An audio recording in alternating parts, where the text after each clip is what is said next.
would like to begin our meeting, call us to order for the Parks and Recreation Advisory Board. I think we have an agenda before us that we got in advance. And we also got some minutes for the December 16th meeting. If you've had a chance to read them, I'm happy to entertain a motion to approve the minutes. Make that motion. Yeah, I've got a motion to approve. Do I have a second? Second. Any discussion, any changes, grammatical errors, anything? If not, all in favor say aye. Aye. Okay, minutes are approved. Parks updates.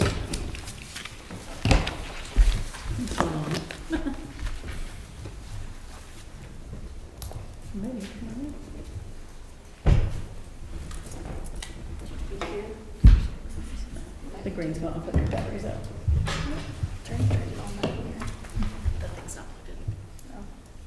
No. My bad. Technology's going to fight us today. I promise we're smarter than this. You're ahead of me. While Joy pulls up our PowerPoint, I'll go ahead and get started on Sure. some of this. Since the first slide's me. So a quick update on a Maroney playground repair. After our last Parks and Rec advisory board meeting, we'd requested Ken Jones with Cox to go back and look at the crawl tube to make sure it was big enough for like adults that are crawling around in there with their kids. And so our original one was not the size we wanted. So we requested that they go ahead and find another crawl tube. That led to a bit of a delay because the new company we found, they do have it. It's about a 4-week lead time to get that tube here.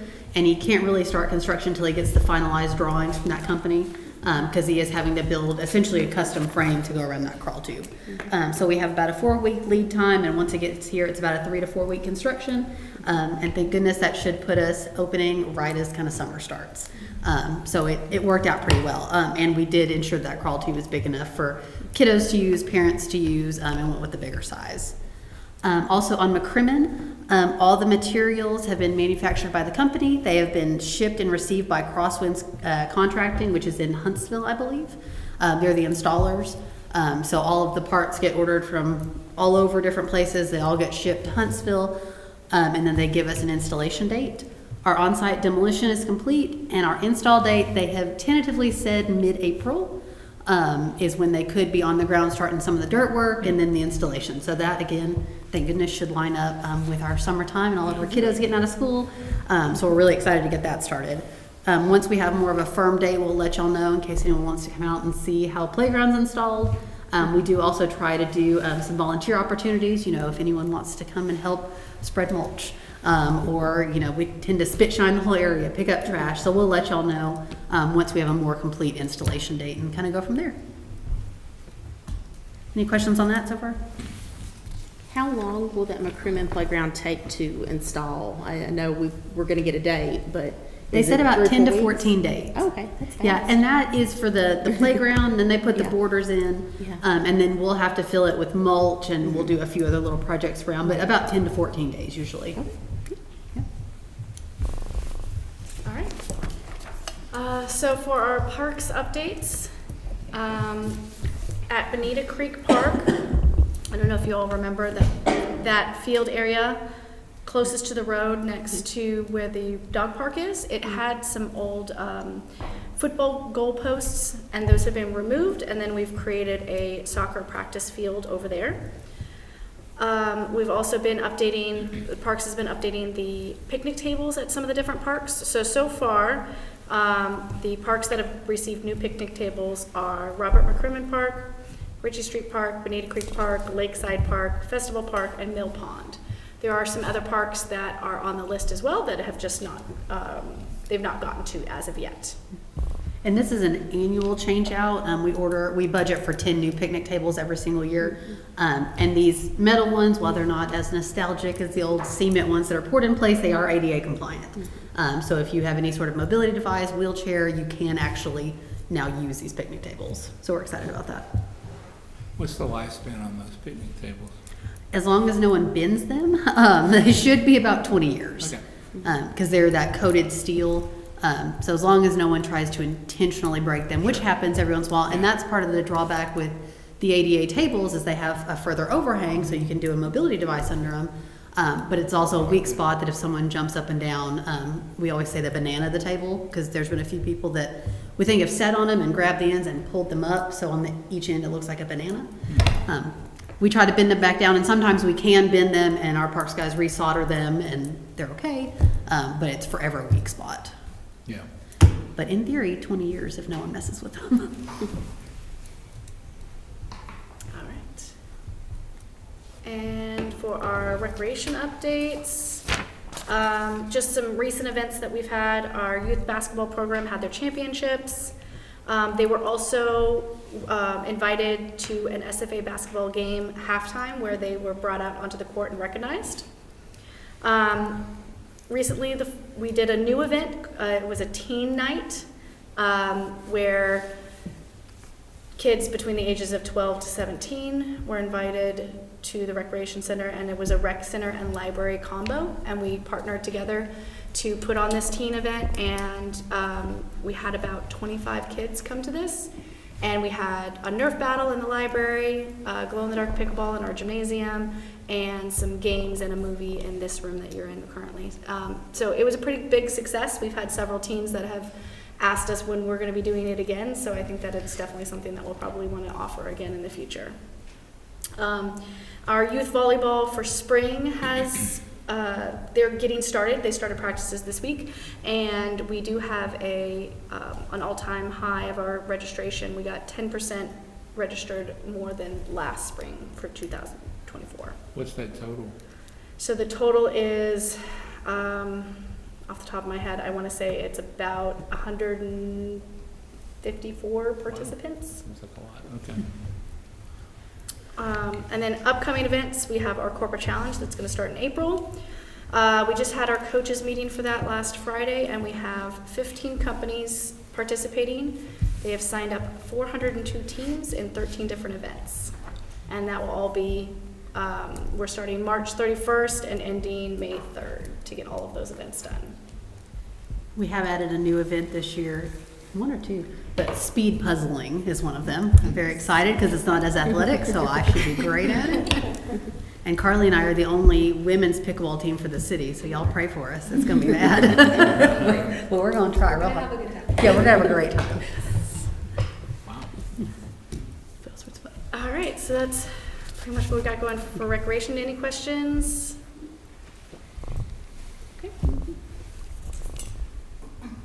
Okay, is that it for the, Nope, we have some more oh, updates. let's go. So Keep Neck Nature's Beautiful did a waterway cleanup this past Saturday. I know Joy sent out a feeler for it at the beginning of the week, and they had about 46 public volunteers that helped out, and they pull out, like you see on the pictures, like chairs, and there's a grocery cart. They pulled out a mailbox from the river, and so I know most of this trash does come from those apartments that line the creek, so that's kind of where they focused on. Dawn, were you able to go? Okay. No, I have my own cleanup. So you're fine too. I just didn't know if you had a more like, they weren't able to count how many bags of trash they had because they had so many groups that split out that they just went to go pick them all up. So, but it was a pretty good event, and they partner with the Angelina and Neches River Authority, and they typically do like a Texas Stream team water quality training afterwards, so that was kind of a fun thing. And then our next event is going to be like the big event. We partner with the SFA students, and they usually do Adopt the Highway along with our tech cycle, so that's going to be on April 5th if that's something that y'all are interested in participating in. And then after that would be our Tire Recycling Day. I am the chair for that this year, and so essentially if you have any tires that you have in your yard and you want to recycle them, it is for free. It's going to be at the Expo Center on May 17th from 9 a.m. to 12 p.m. You just cannot have rims, or it's 5 rims per May 17th. Yeah, and we do that obviously in partnership with the city and the Expo Center, and Cook's Tire helps out with it as well, and through any other sponsorships that I'm able to find through companies and businesses here. So in case y'all have any tires, y'all can bring them on by. Just don't throw them on the side of the road. Please don't bring them on the side of the road. You said something about 5? Yes, no more than 5 tires with rims on them, because Cook's Tire has like a machine that takes the rims off of them. And we didn't put a limit on that last year, so somebody bought over like 100 tires from someone's land, and it broke the machine. So we're limiting it to like 5 tires per person that have rims on them. So anything with no rims, you can still bring them. Yeah, if y'all have any questions about that, that was it. And one more item for our update, do we go to the next one? On the theme of recycling and trash. Recently, the city with Community Services, Parks, and Public Works all teamed up together to submit a grant to TCEQ and DebtCog. And it's essentially, they have a grant program that is aimed at curbing illegal dumping, any other kind of litter abatement, recycling programs, things like that. So we applied for this grant. We did receive it, which is wonderful. And what we are doing is a bulky trash collection day. The idea is to keep people from dumping trash at Pioneer Park, along roadsides, any other park. It tends to be when people move out of apartments, have extra furniture, they don't want to haul it to the dump, so they just leave it at the park. And I'm not sure if the holdup is they are afraid they're going to have to pay at the dump, or if they don't have transportation to get to the dump to take these recycling items. So what we were doing, this is kind of a proof of concept idea. Ideally, you know, in some of the bigger cities, you have big trash day, and once a month or once a quarter or once a year, you can put these items out at your at your curbside at your home, and your public works department will come pick it up. City of Nacogdoches doesn't currently have that service, so we are going to do kind of a mini bulky trash day collection. We're asking people to sign up if they would like big items picked up at their homes. We're limiting it to 20 households per ward. Like I said, it's a proof of concept, so this isn't huge. And then they can have, I believe, how many items do we say? 2 items per household. If they miss that 20 household cutoff, then they can bring it to a specific drop-off location for their ward. So like the Southeast Ward, the drop-off location will be the farmer's market on May 6th. All of this will be on our Public Works City page and also on the city Facebook page. We're limiting it to 2 roll-offs per ward for the drop-off date, just so we don't have, a million people show up to dump all of this. And then we are going to be asking them a few questions when they come, as far as how did you hear about it? Would you participate in the future? What other types of items are you trying to get rid of that you can't find? We have a lot of people that are trying to get rid of, big TVs, electronics, paint and chemicals.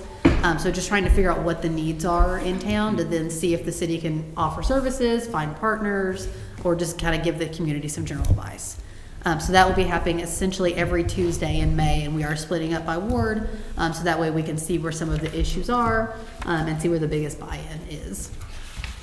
So we'll have all those things live within probably the next 2 weeks. Do you have a way to gauge if it reduced the illegal dumping? Not as of right now, because even right now, that's something we're going to work on with Parks and Public Works on the back end, is how we track how often things get dumped. Because right now it's just Public Works. If there's large items in front of a dumpster that they can't get to, they call Parks to move those items and haul them off, and then they go ahead and dump the dumpster. And right now it's just, Tommy could probably tell you, it's 4 times a month that happens, but we're going to work on actually tracking it. Yeah. So that way we have some sort of tally sheet, some sort of record to figure out how many times that actually happens. And then that way, if we do continue events like this, then maybe we can see there's some correlation there. Yeah. Any questions on that? I think that's all for our updates. All right, discuss the Parks and Recreation annual budget and funding. So this I wanted to bring to y'all because we talked at one of our last meetings about having kind of more meaningful conversations and not just ticking things and putting things on a list just to do it. So we are about to start city budget season. Typically, our departments start looking in March, April, and May on where we are in current projects, what we may want to ask for next year, big projects that we've started but won't have all of the money spent by the end of September and have to roll over. So I wanted to give y'all a bit of a snapshot on where we are, some of the things are already on our list, and get any feedback from y'all you may have. So right now we have our capital improvement items, and as a reminder, those are usually our really big ticket items or items that are going to progress throughout several budget years, that we know are going to progress throughout several budget years, and they're designed to be that way. One of those is like our Pine Grove Cemetery expansion. It's a $90,000 project that's split over 3 years, because we start with taking out trees, then doing land work, then seeding the property, and we don't want to do all that at one time. We need to space it out over 3 years. So some of those capital improvement items that are in progress right now, one is our sidewalk improvements. This is a relatively new item for this budget year. We requested $25,000 to improve and fix and add new sidewalks within our parks. A lot of that is as we are adding new restrooms, improving our pavilions, improving our parking lots, we also need to make access to those facilities ADA compliant. And we've got a lot of sidewalks in parks. A lot of them are busted. People have driven over them in the past. They're old. And so right now we're identifying our first probably 10 sidewalk projects, and then we'll get started on those relatively soon. We also had $75,000 for baseball complex improvements. We were very fortunate that the Massey Rose Foundation for their Old Town rig down this past year, almost all of the money they raised went towards redoing the restroom and concession stand at baseball. So the city didn't have to use our $75,000 on that. So instead, ours will go towards lighting and sidewalks, which is what the Baseball Association said they needed. They have a few areas that are very, very muddy. And right now they put like wood pallets over them or carpet, or they keep dumping dirt in it. They've had several people fall. And so we don't want that to happen anymore. So we'll be improving sidewalks and then adding exterior or extra lighting, and then repairing some lighting. And then that Pine Grove Cemetery expansion, we are going out to bid within the next month to hopefully get some of these trees torn out at Pine Grove so we can expand our cemetery one more section, because we were about 3 years from being completely full at that cemetery. We have some general fund reserve projects. Those are our big ticket items that are over $10,000. They're not usually multi-year projects. It's just usually big maintenance projects we do each year. So we have our Festival Park pavilion roof replacement that we got our bid in yesterday. So that will start here pretty soon. Bonita Creek Park fence replacement. That's the fence that will be next to our new little soccer practice field. They got taken out in a flood a couple years ago, so that will be replaced here relatively soon. Some improvements to our cemeteries, like Pine Grove Cemetery will have a new light and flagpole and archway. And Oak Grove Cemetery, we've got a big wooden fence that is completely falling apart. So that will be replaced as well. We also have our Moroni Playground repair, which I updated y'all on that one. And then the ceiling replacement at the Rec and Library, believe it or not, is not an interior ceiling. It's the little drive-through you go through out front. Whenever they restored or renovated this building in the 90s, they did the same interior ceiling out there. Which is not appropriate. It lasted a good long time, which we were very lucky for.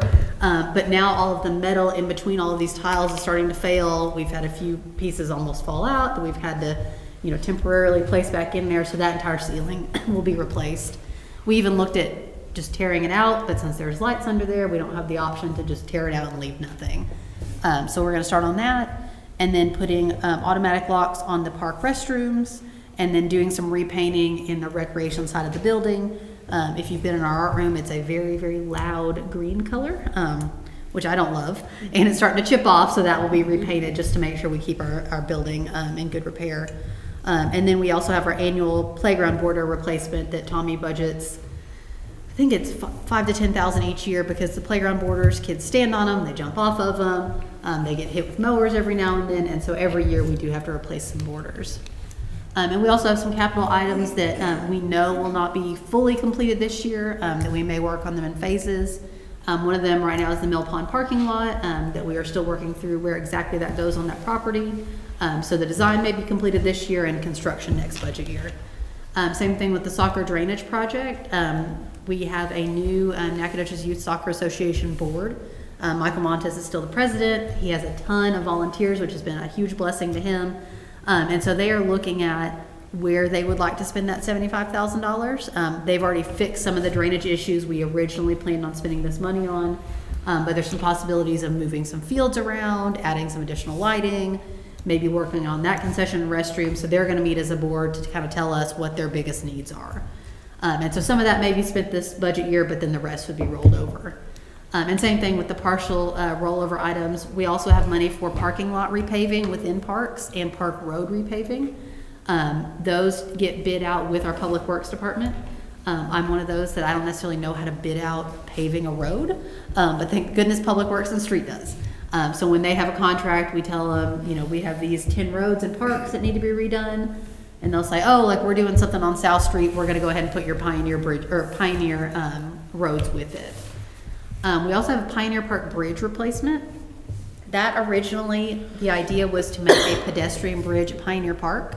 What we ended up doing was the old vehicle bridge was converted to a pedestrian bridge, and then we put in a new vehicle bridge.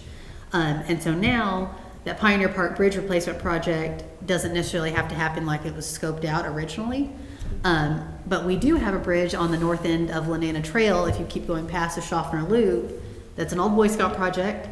It was great, it served its time, but if you look at the footings now, it's a little terrible because they're not actually in anything.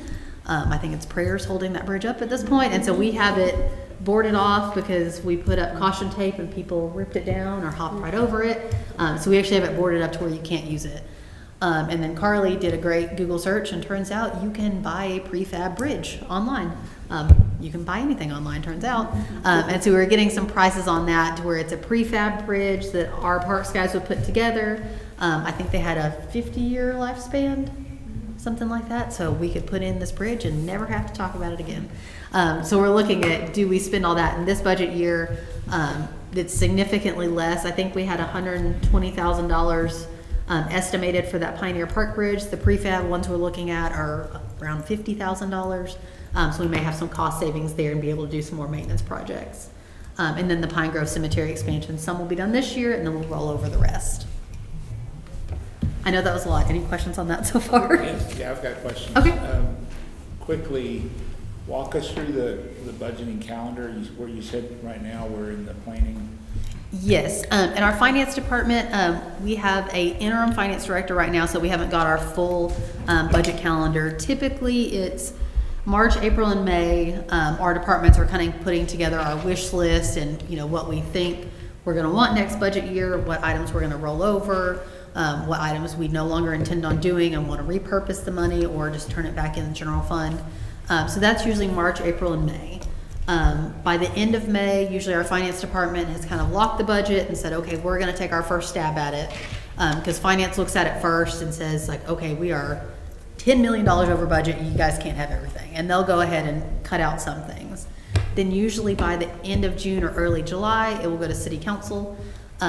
We don't know exactly how they want it presented this year. It's kind of gone back and forth. We had one year where every single department presented to city council. We had one year where it was by our big divisions, and then last year they said, we want to look at kind of the bigger picture of these things. They wanted to look at capital improvement projects, bond projects, and then more of Parks is requesting $100,000, not here's how much they want in office supplies.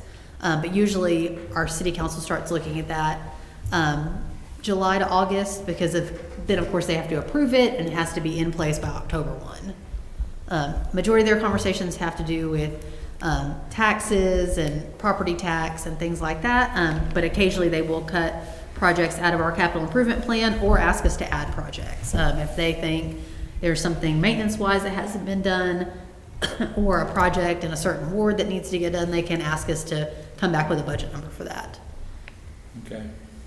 So as of right now, we are still kind of in our brainstorming and planning phase. And to add to that, And we don't know what the budget's gonna be. we do not right now. Okay.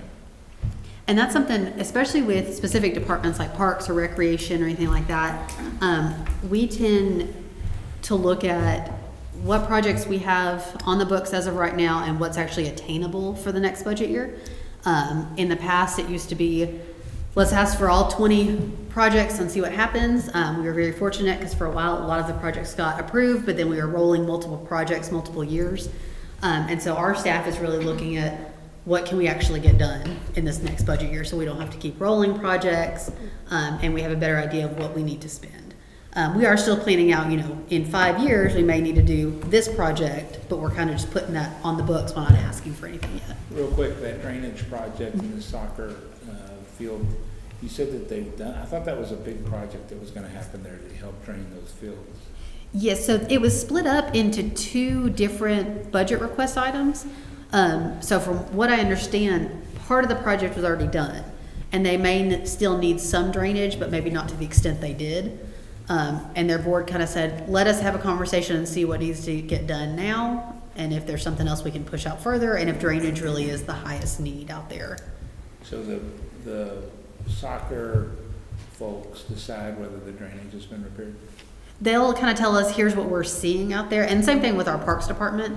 The other thing that's a bit up in the air is, I'm sure most of y'all know, TxDOT is redoing that bridge right there on East Main. It could be a really good thing. It's gonna be some growing pains. They're actually raising that bridge 4 feet, which I'm super excited about because we have so many trees and debris that get caught right there. So we're hoping if they raise that bridge 4 feet, majority of that debris will keep on going downstream and hopefully will not flood our soccer fields as much. And so it may be, you know, we need to spend $20,000 right now on some immediate needs at soccer, and then we kind of push the rest of that money out until TxDOT's a little further along to see if we're still going to have the same drainage I issues. think you've answered this question before, but if they raise the bridge 4 feet, what does that do to the little hall right there, Liberty Hall? Liberty Hall? Yeah, so they're gonna raise it 4 feet, and then they actually have a decent amount of right-of-way they're taking, so we're gonna lose a good amount of parking for Liberty Hall. But you're not losing Liberty Hall. No, we're not. And if you drive past there right now, you can see some orange stakes in the parking lot. That's something TxDOT put up. I think it's 15 to 20 feet or so. So we will lose quite a bit of parking, and they have to allow us access during construction for our city staff to access it. But we've already talked on the staff end, we're not gonna rent it out because I can't imagine telling someone like, okay, here's what you're gonna have to do to get to your wedding shower. What about that other commercial building? Is it gone? The old dry cleaner? Yeah. Yes, they will take that one completely out. What about the Marhill site? The which one? The Father Marhill site? That one will be fine. Okay. And that one, we are actually working with the state and Representative Schaffner's office to try to get some funding for that as well, to do some more interpretation over there. There's discussion on, you know, do we beef it up as a trailhead, interpretive signs, things like that. So City Council just passed a resolution for that that we sent over to her office, and they're gonna run that through the session. And so we will lose a bit of access during construction. That's what we've told everybody. We're like, it's gonna be great. For about a year and a half, it's not gonna be fun, but it'll be worth it in the end. So we're gonna lose access a bit to Liberty Hall. Father Marhill site, you'll still be able to access it from the other side of the trail. You just won't be able to get on that as a trailhead for probably a year. But so it won't impact the site itself. But it should maybe reduce some of the flooding we've had even later.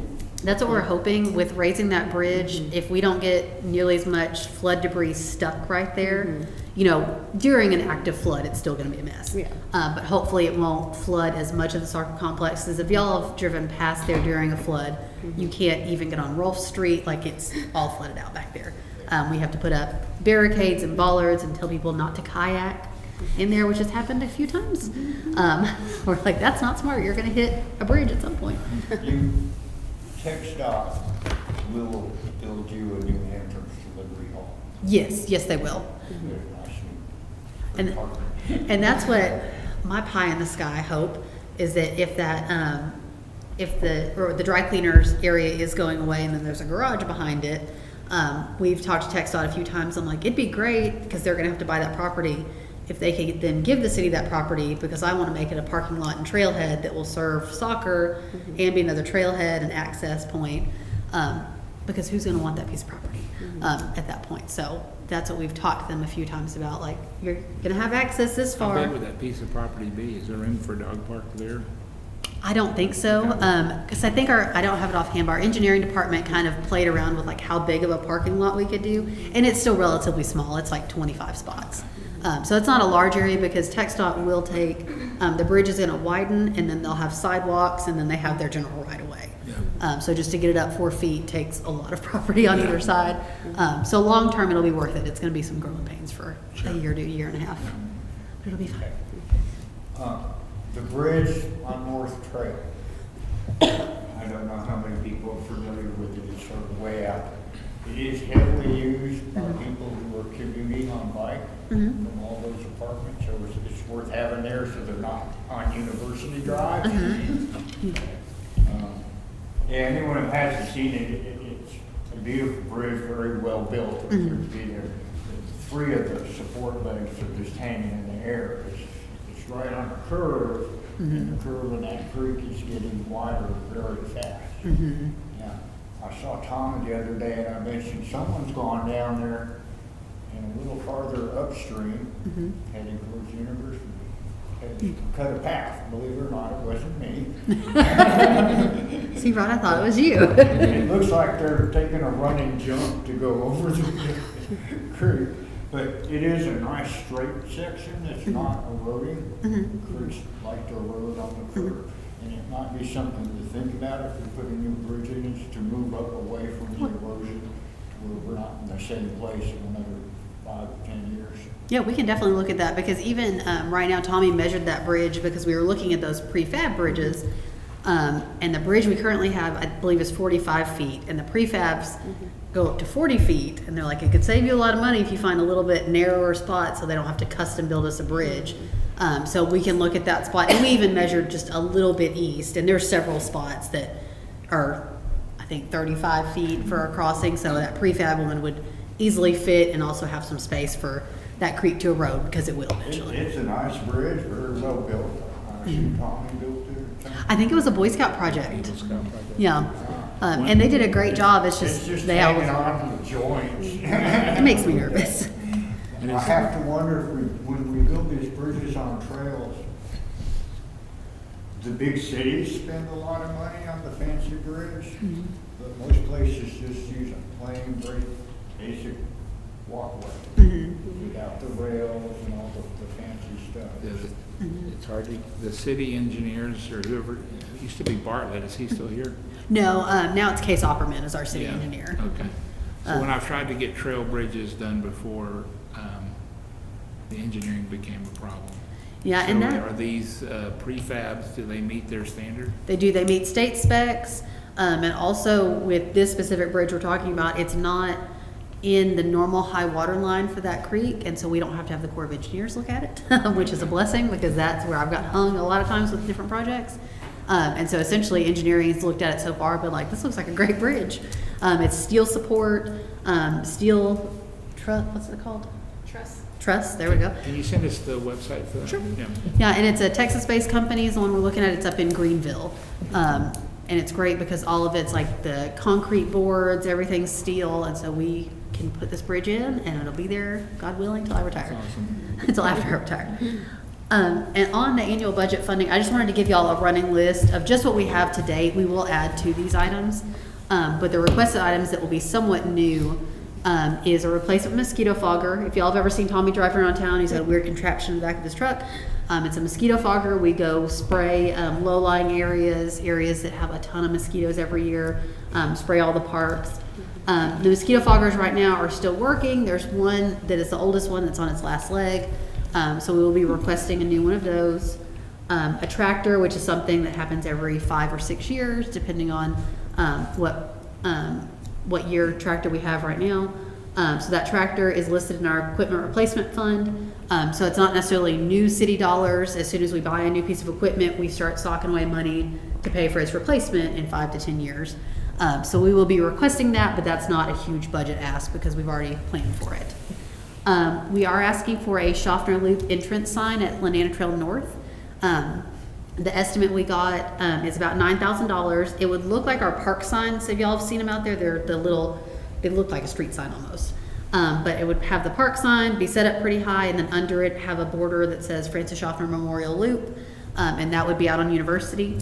Because right now, if you don't know where that parking lot is, you're probably gonna miss it.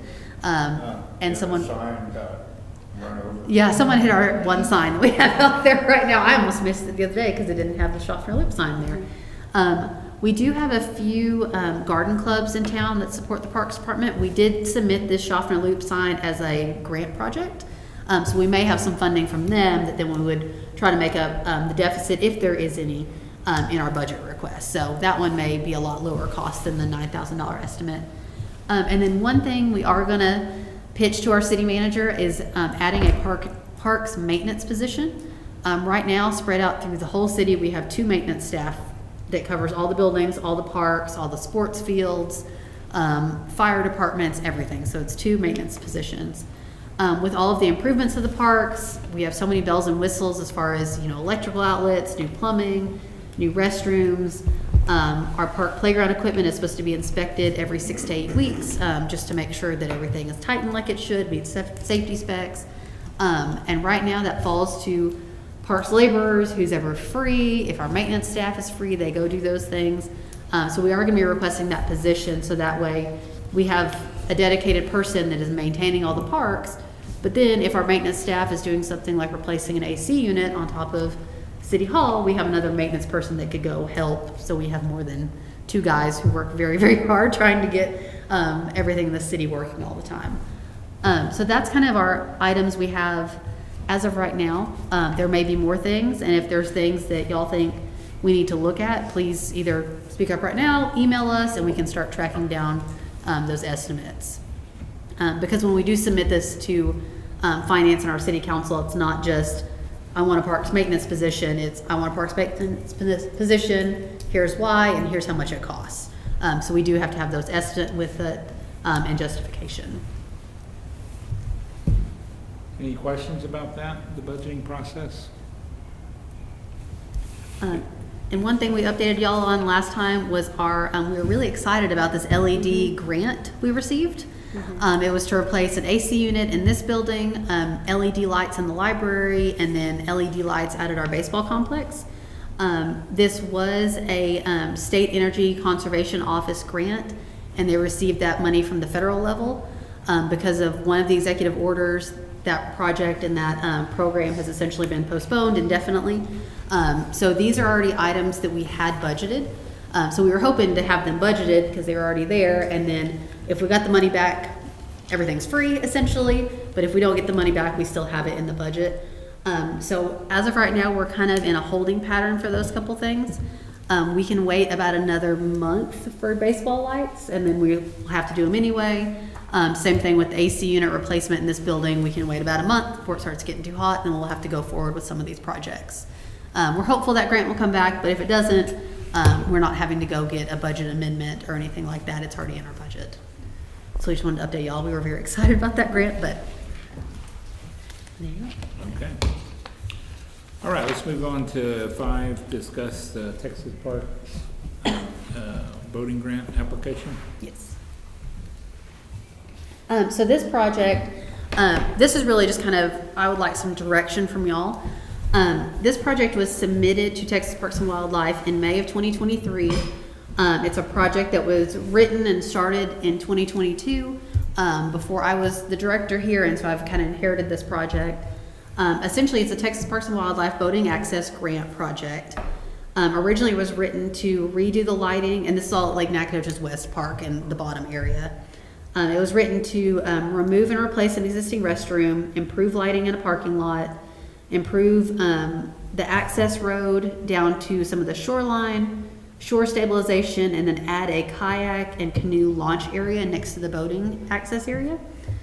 So that was the original intent of this project. We did receive the planning grant approval from Texas Parks and Wildlife. So in our budget currently, there's $26,000, which is the required city match. It's a certain percentage of your project cost. So we went ahead and budgeted for that, so that's in there today. And right now, the Texas Parks and Wildlife share of the planning grant is a little over $76,000. The city's is at $26,000. The thing that was not budgeted for that is required for this grant is to have an engineer that would project manage this. I cannot design lighting improvements or a kayak and boat launch because I'm not a qualified engineer. And so the city did budget that $26,000, but that does not cover those engineering fees.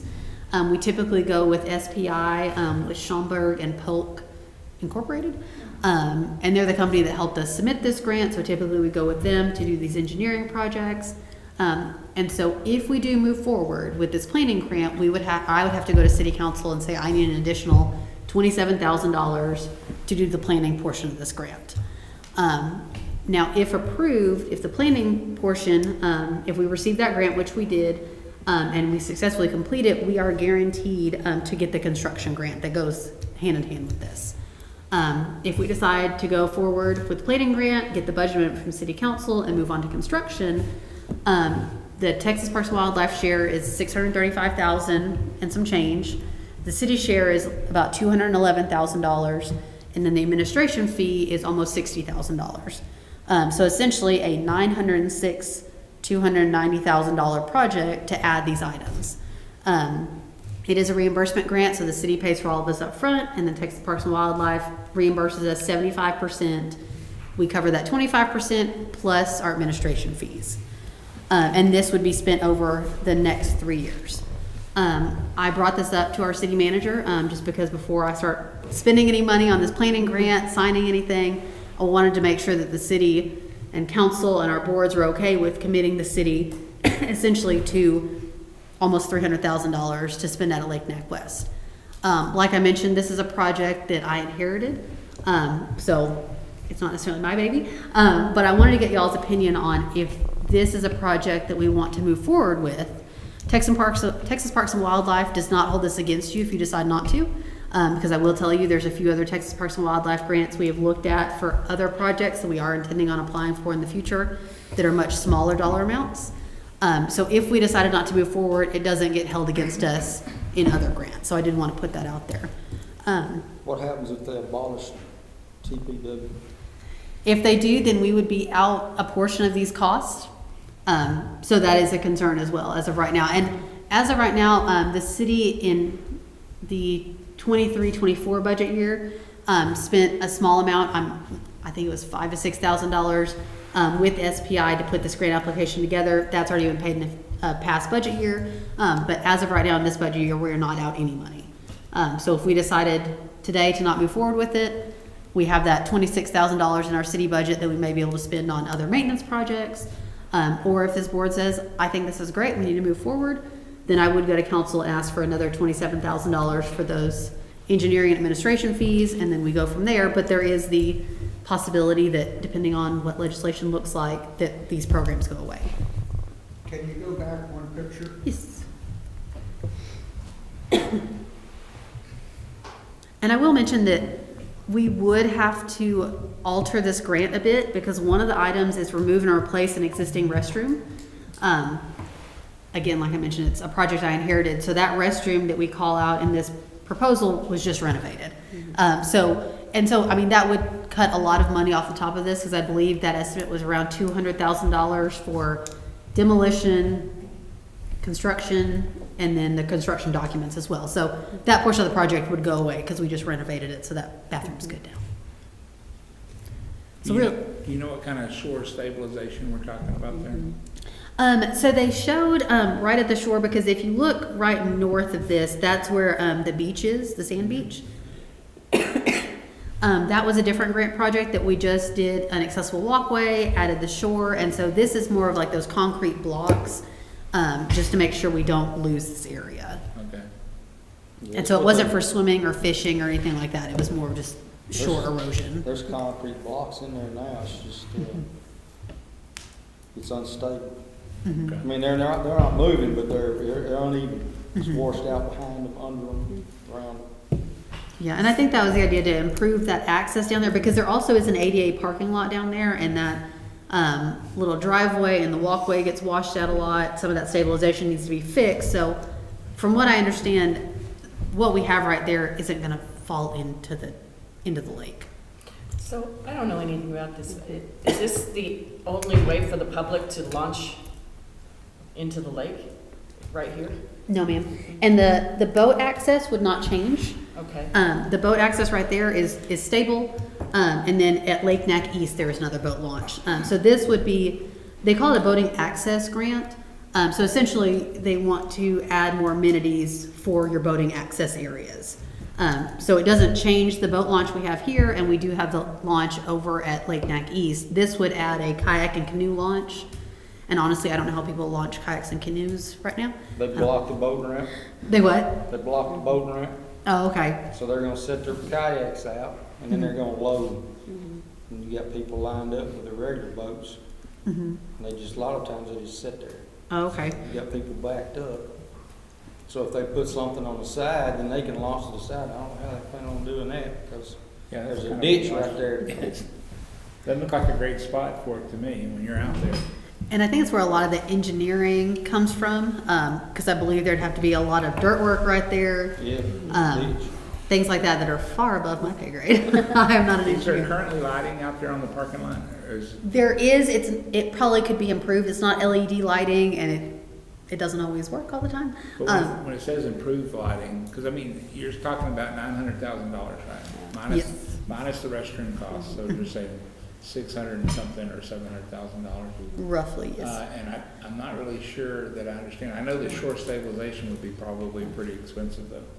So my question is, if we were to not get a grant, what are the things in this that we would absolutely have to do to protect Good what's question. there? Yeah.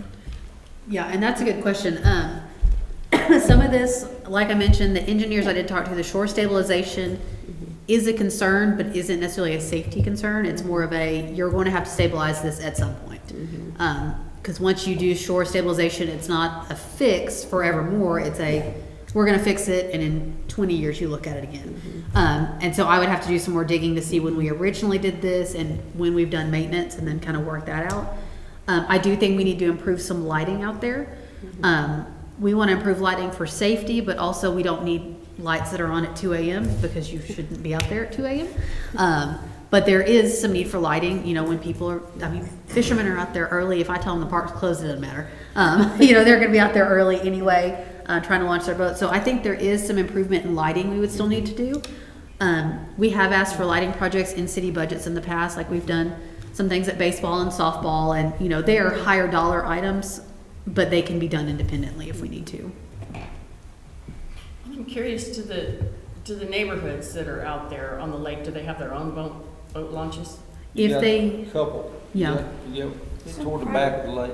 Okay. And they're private, you Yeah, know, private to that individuals will have subdivision. them. They're not neighborhood launches, they're your house or my house. I mean, I'm just wondering, like, where did this whole project originate? Who originally pushed this project? You know, is there a neighborhood near there that would like to see that strengthened and would rather the city pay for it? I'm just curious, like, where did this project come from? I think it's prior administration, honestly.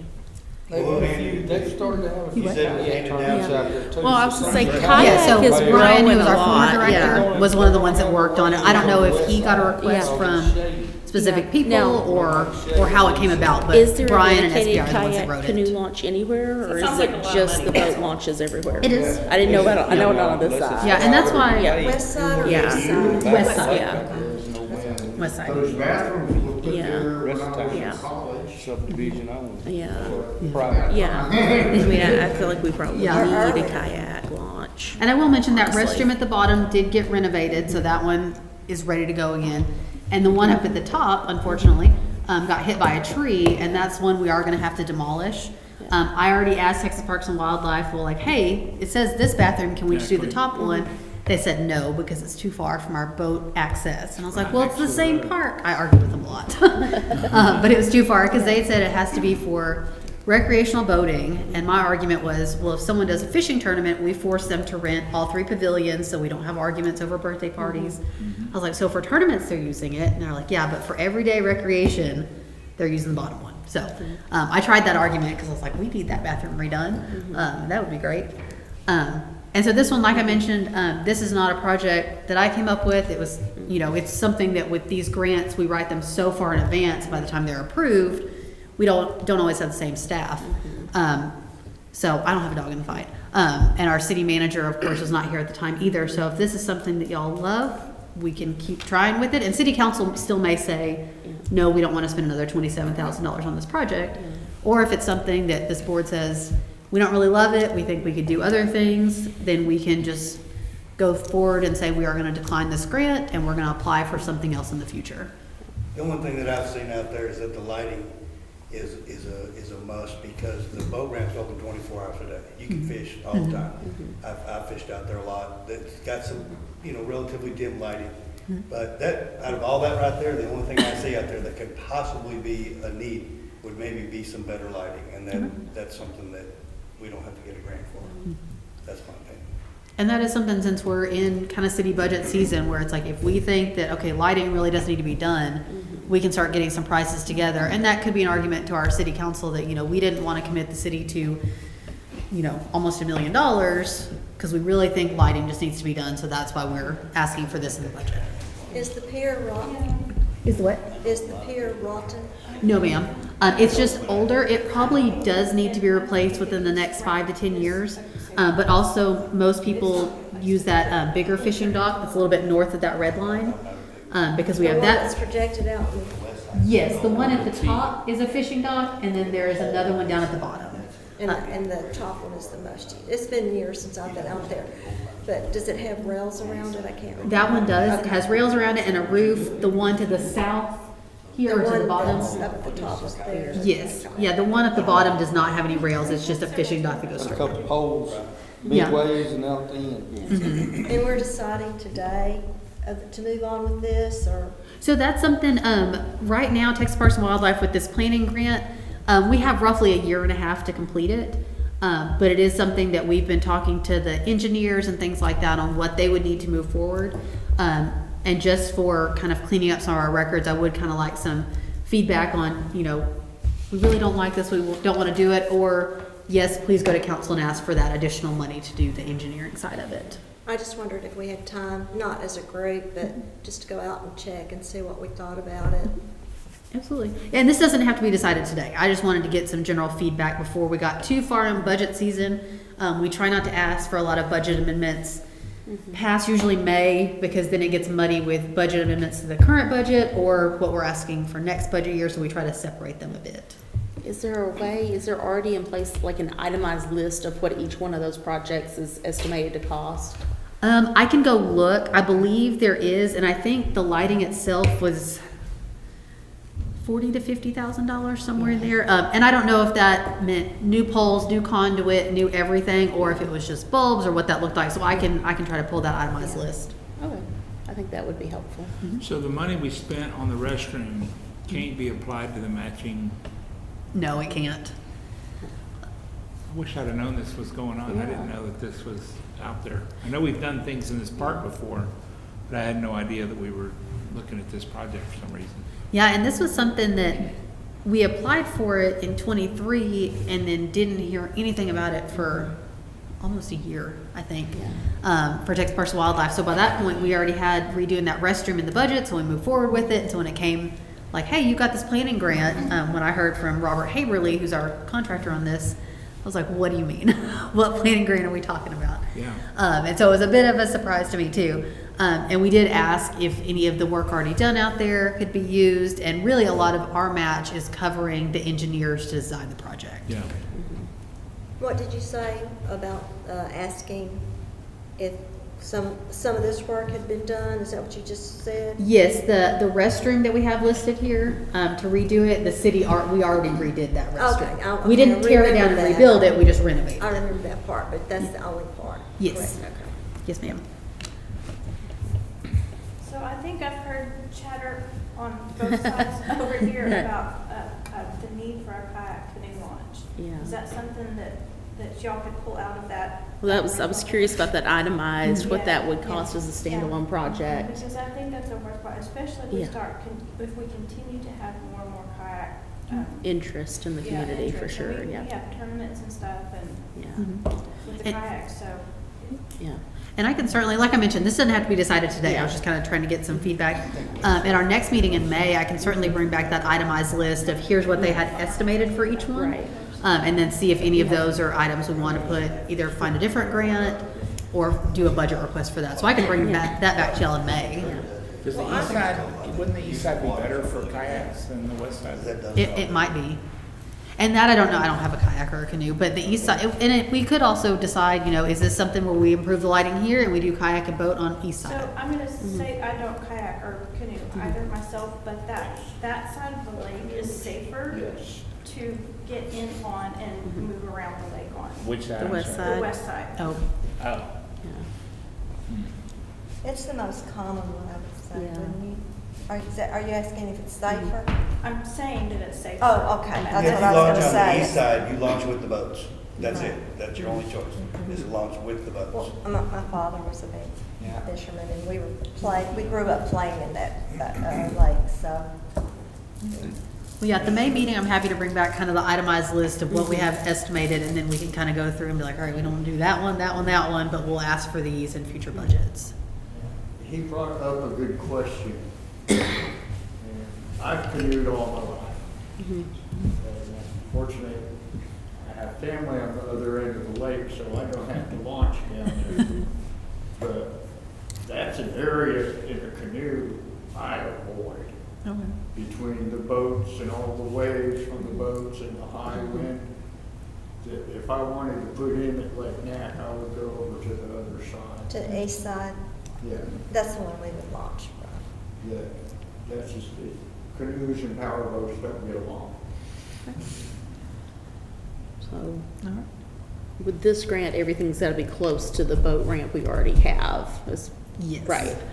So that might be something that we need to look at doing away from a grant then, if we wanna have more options. The canoes and kayaks, you need a place that you, doesn't have a steep bank that you can pull them up and let them sit there. Yeah.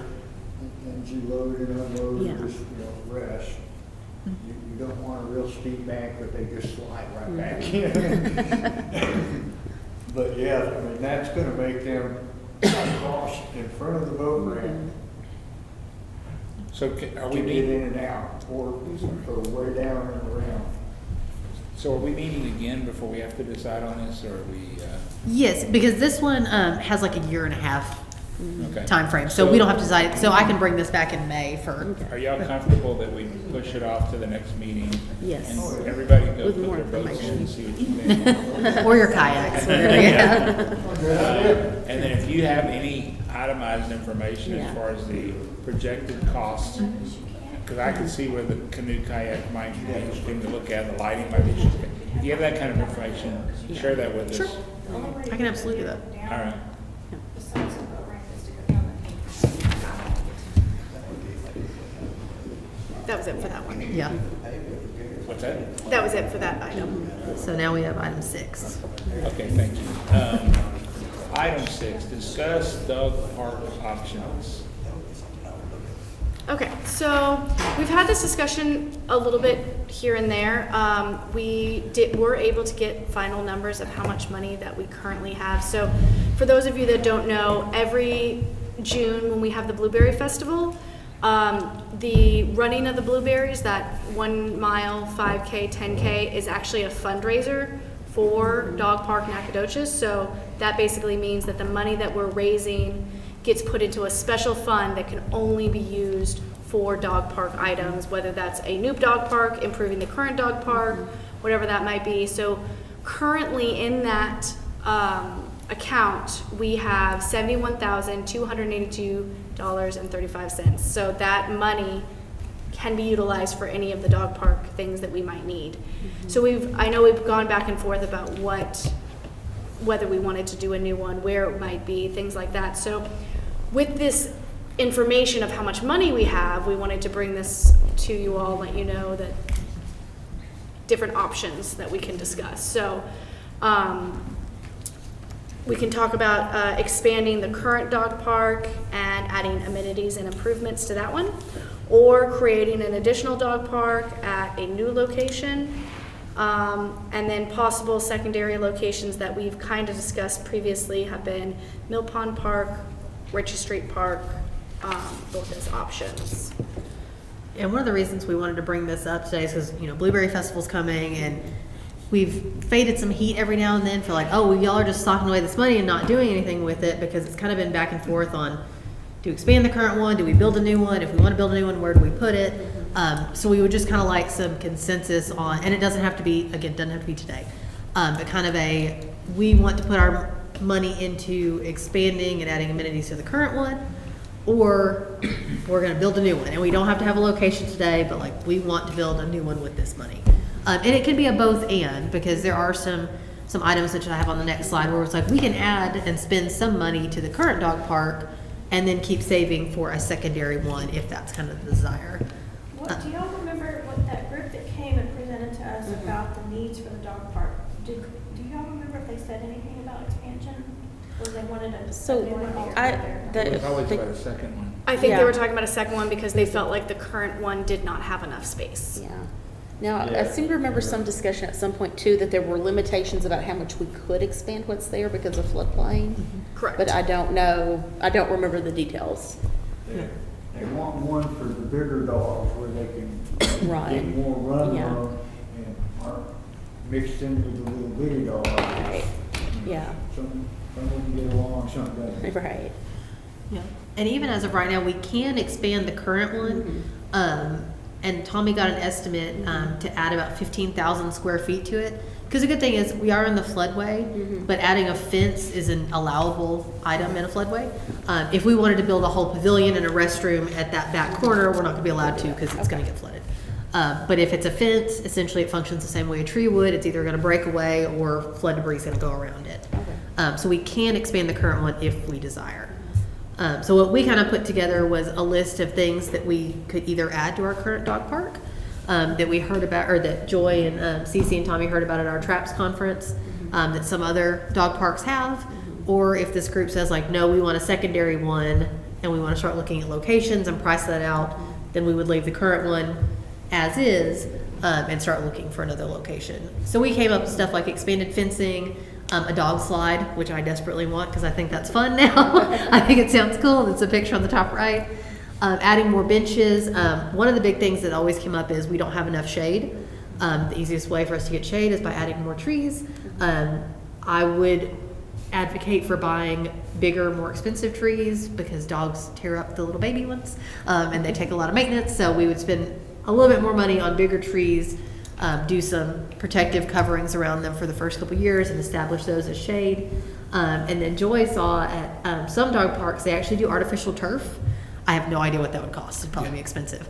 But it could be an argument that one of the big complaints we get at the current dog park is when the dogs first go in, there's a little area that's always muddy because it gets the most traffic back and forth. And so some dog parks do, 5 feet of turf on the entrance just so it's not a mud hole, and then everything else is regular grass. We also found like some tree hugger benches that some people asked about. And then Tommy got an estimate for expanding the fencing at the current dog park to go essentially line up with our multi-use courts. And that'd be a little over $7,000. And there's also some options for that entrance where we could kind of retool it so that way you have a bigger small dog side and a very large dog side, so we'd swap them essentially. So those are kind of some options. This is the picture we put together. So as of right now, on the right hand side would be is currently the large dog area, and the small dog is on the left. So if we added more area, kind of even with our multi-use courts, we could swap the dog areas, and the bigger side would be large dog, and the one that used to be the large dog would be the small dog side. How much use does the current dog park get? It's pretty heavily used. Okay. And we see a lot, and there are some apartment complexes that have their own dog parks, and they've kind of added that as an amenity, but we do see pretty heavy use of the dog parks. Do we have, how many, just, what's the number of registered dogs in Academy? Thousands? Ooh, that I don't know off the top of my head. And so how much does it cost for a dog license? It costs $5 to register your dog, and it costs $15 for if it's not spayed or neutered. How much of that money goes to stuff like this? None of that money goes to this. Okay, why aren't they paying part of this? I'm not talking about this dog park. I'm talking about, we have stuff that costs money, and we're providing use for dogs. Why don't they have a little something in the game here? They should be paying something every year on their license to provide this, because that to me is specialty. You have very few dog owners. $1? Well, I don't know what it is. Do the I math. don't know if you own a dog with a trip to the vet, it's like taking a human to a doctor.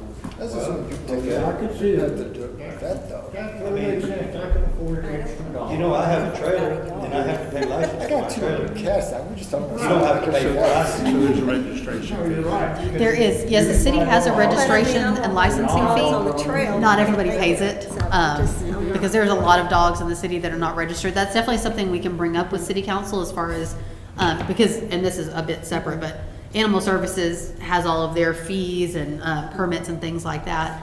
Those prices haven't been adjusted in Right, probably it's 15 $5. years. It's $5 to register a dog, and 15 if it's not spayed or neutered. Yeah, so that's something we can That's definitely, pretty reasonable for that. I think they could throw a little bit into to help with their pets. and that's something we can definitely ask. We don't have that on the books currently.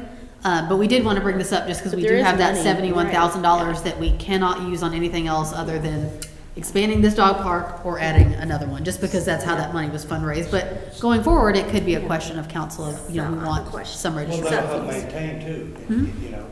There's maintenance fees. So. We can certainly ask that. Do you have a question? $71,000. Yeah, I just wanted to make sure I understood, so the $71,000 has been given to us? So we, that running of the blueberries that we do every year, that money every year gets put into this special fund, and that 71,000 is now what we currently have in that account. to be Okay, used. but how did it end up? So, But the- from the registrations from the run. So people would register for the run, and we also had sponsors and people donating. So all of that money is what is left. But you're, okay, I'm still confused here. So when all that money comes in that you're talking about, it's already going into a dog park Yes, because, fund and not just special activities? yes, because it is Earmarked. earmarked, and also when we advertise it as running of the blueberries benefiting Dog Park Nacogdoches. Yeah, and originally the Dog Park Nacogdoches was kind of its own standalone friends group. That kind of helped put that on. Eventually that group somewhat broke up, and the city's always been a partner in it, just because the city benefits So from it. it's really not our city parks. Yeah. So it's No, Dog Park. it's just for Dog Park. Yes. Yes. Okay, so What the city maintains. what are your thoughts on the drawing that you put up with the expansion? I mean, that seems pretty tidy right there. Yeah. I think that's and- very And then reasonable. going out and finding another spot Yeah. has been difficult. Yeah. I mean, in my opinion, we've had several times Yeah. we've tried to talk about new spots and nobody seems to like Yeah. all the new spots. So, and that expansion looks like really straightforward. So, I mean, Yeah. what do you guys think about just doing the expansion? I think they- that's a great first Yeah. step. And if we Yeah. want to continue the running of the Yeah. blueberries for a new dog park, we Yeah. have some time to figure out where Right. to put it. Yeah. Right. Yeah, I Yeah. think the So- expansion Yeah. makes sense. So let's Yeah. look into the expansion and then run a budget to put Yeah. some of the fun stuff in there. Yeah. And then let's see what Upgrades, we're yeah. at next time. But I think that's the Yeah. direction. At one time, we were told you were gonna try and get us a map of city property. Yes, and we can pull that as well. Yeah. And I think we've done it at one of the meetings. I have a question. And I think, like, whoever said, I think it was Rod, said large dogs, small dogs. It's not separated that way now, is it? It is. It is. It is, yes. Okay, I didn't- Yeah, they're completely separate. They have separate, they have an entrance that's kind of together, but it's Okay. split, so I've you'll seen get. it, and I've seen dogs in there, but I've never walked over So- to it, so. Move forward with the expansion Yeah. and give us a plan with the budget and, For expansion and and then some we'll amenities. think bigger some other time. Okay, Yeah, that sounds good. We can do that. super, thank We'll you. bring that back at the May meeting. All right, does anybody have any, do they come with any, anybody come with future goals or visions for the park? Of anything you're trying to get done that I want to Can know about? I would back up just a hair. If we want to add trees in here, then we can ask Garden Capital maybe. Okay. Because we could buy one big, really big tree, or we could buy 300 small trees. Okay, Yeah. So that may be something that can help that budget go further. absolutely. That'd be great. Yeah, and a while back, I got on the computer, looked at dog parks in other cities and stuff, and was a little shocked. But we did put in all these things like your slide, and that was a good cheap price. I was shocked at how much they want for a hoop for the dogs. Yeah. Yeah. And I had to think, couldn't we like make that local? Yeah. I think it was like $1,000 for a log for the dogs to walk across the top of the lawn. Yeah, and some of those things we can, our parks guys are great and can make. Some things we would source just because they have the correct no skin material, things like that. But I can certainly bring back at our main meeting kind of what the expansion would be, adding some trees, some fun things, some benches, and then we'd have an idea of, we're gonna spend this much now, and the rest we are gonna save for a secondary dog park, maybe 10 years from now, who I knows? know a lot of the dog park people I've talked to that said they want the little training area where the dogs go through the tunnels and the hoops and all that. And that's what made me look at these things and go, Lord, that's more than the kids stuff. Well, a few of them have doggy splash pads, and I'll tell you right now, Tommy Stanley Jr. will kill me if we put that in. So that is not, we're not looking at that big of thing, but more shade benches, a few little amenities, things like that. Yeah, we'll talk more about it next meeting, Okay. when he has the rough plans. And then, does anybody have any projects they're wanting to bring up or discuss, any new ideas for us? If not, we're going to adjourn. We meet again when? May, let me pull it up. I think We may have to look at the date, because that's. May 1 is going to be Memorial Monday, so we would either need to meet the Monday prior to or the Wednesday after. Because of the budgeting thing, I think we should do the prior to. Monday prior to? Yeah, what day would that be? Be the 19th? Is that correct? Of Yes, yes, it'd be the 19th. April 19th? No, May 19th. Right. Wait, when would it naturally fall? It May would fall on the 26th. 26th. Oh, okay, I'm sorry, I was thinking backwards, okay. Yeah, no, so it would have fallen on May 26th, but instead we'll meet May 19th. I just think moving it forward helps us with the budgeting, Yeah. thing, if we're gonna make any Well, changes there. what about that week even before that? So the 19th will be a Well, I no don't- for me Sorry to because of hear the job, but. Yeah. Oh, well, does anybody want to consider the week before May 19th? Does that work for y'all? Like the 12th? Any other city meetings on that day? Not that I can see. Okay. So can we do May 12th? Are y'all good with May 12th? I can't do either one, but that's okay. Okay, let's go with May 12th, that we don't lose you.